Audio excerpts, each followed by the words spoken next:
ہارون الرشید نے امام مالک سے پوچھا تھا کہ اللہ کی وحدانیت کی دلیل کیا ہے؟ تو امام مالک نے کہا یہ مختلف زبانیں، یہ مختلف انسان، یہ مختلف انسانوں کے رنگ، یہ ایک ماں کے 4 بیٹے، 4 گورے، 4 کالے، پھر بھی ان کے رنگ ڈھنگ میں فرق۔ ہر انسان کی آواز اپنی ہے، دوسرا اس جیسی آواز نہیں نکال سکتا ہے، نکالتا بھی ہے تو لوگ کہتے ہیں تکلف کرتا ہے، دوسروں کی نقلیں اتارتا ہے۔ امام مالک نے ہارون الرشید کو مختلف انسان، حیوان، ان کے اصوات، الوان، ہیئات سے استدلال کیا کہ بنانے والا ایک ہی ہے، مختلف کارخانوں کی چیزیں مل جاتی ہے آپس میں۔ اللہ اکبر۔ امام ابو حنیفہ سے پوچھا گیا تھا، امام ابو حنیفہ 20 مرتبہ بصرہ آئے ہیں حسن بصری کی موجودگی میں۔ سید التابعین اور فقیہ التابعین حسن بصری، جن اور انس کے استاذ الانس والجن۔ اور سنو تو صحیح یار، حسن بصری سے جواب نہیں ہو سکتا تھا، ہر شخص کا اپنا میدان ہے، ابو حنیفہ کو آنا پڑتا تھا۔ حضرت فرماتے ہیں خود اپنے امام صاحب کے حالات میں مناقب کردی میں ہے، دخلت البصرہ 20 مرۃ والحسن فیہا، حسن بصری کی موجودگی میں 20 مرتبہ مجھے دہریوں کے خلاف مناظرے کے لیے آنا پڑا۔ امام صاحب کے ساتھ دہریوں کا مناظرہ تھا اور وقت طے شدہ تھا، لیکن امام صاحب 1 گھنٹہ دیر سے آئے، آدھا گھنٹہ۔ قدرت دیکھو کہ آج ہم بھی تقریباً دیر سے آئے، کیونکہ ہم صحیح حنفی ہیں، دیر سویر میں بھی ہم تقلید کر رہے ہیں، تقلید فی کل شیء۔ اچھا جی، تو امام صاحب نے کہا کہ جب تشریف لے آئے تو دہریوں نے کہا آپ کی شکست ہے۔ آپ نے کہا ٹھیک ہے، لیکن میں ایک واقعہ سنانا چاہتا ہوں، عذر کرنا چاہتا ہوں، مجھے کیوں دیر ہوئی ہے؟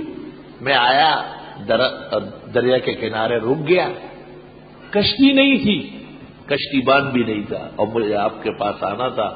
درخت کاٹنے لگے، خود تختے جڑنے لگے، کیلیں بننے لگی، ان کی جگہ ٹکنے لگی، اور بہترین سفینہ تیار ہوا، کشتی، اور پھر کنارے پر آئی اور میں اس میں بیٹھ گیا بغیر ناخدا اور کشتی باندھ کے، وہ اس طرف مجھے لے آئی۔ تو دہریوں نے کہا کہ مناظرے کے خوف سے ان کے دماغ پر اثر ہوا ہے، دیوانے ہو گئے۔ امام صاحب نے پوچھا کہ کیوں؟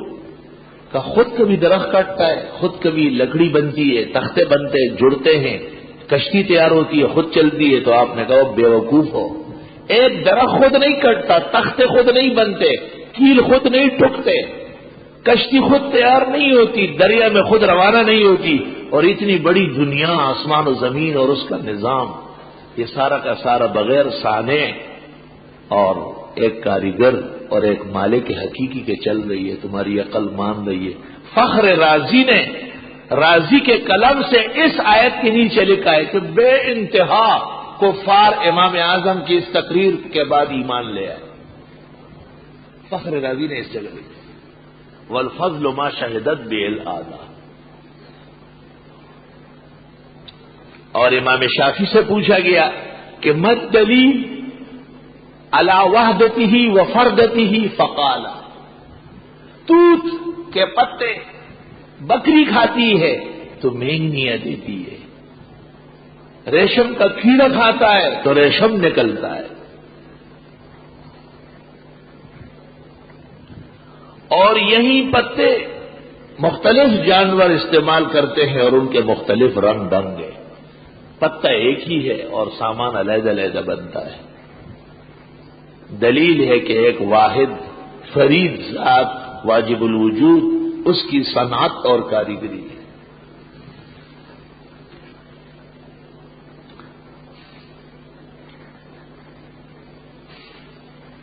امام احمد بن حنبل رحمت اللہ علیہ، ان سے جب پوچھا گیا تو انہوں نے اصوات اور نغمات کے تعدد، تلون و تنوع سے استدلال کیا کہ وحدہ لا شریک کاریگر کائنات موجود ہے.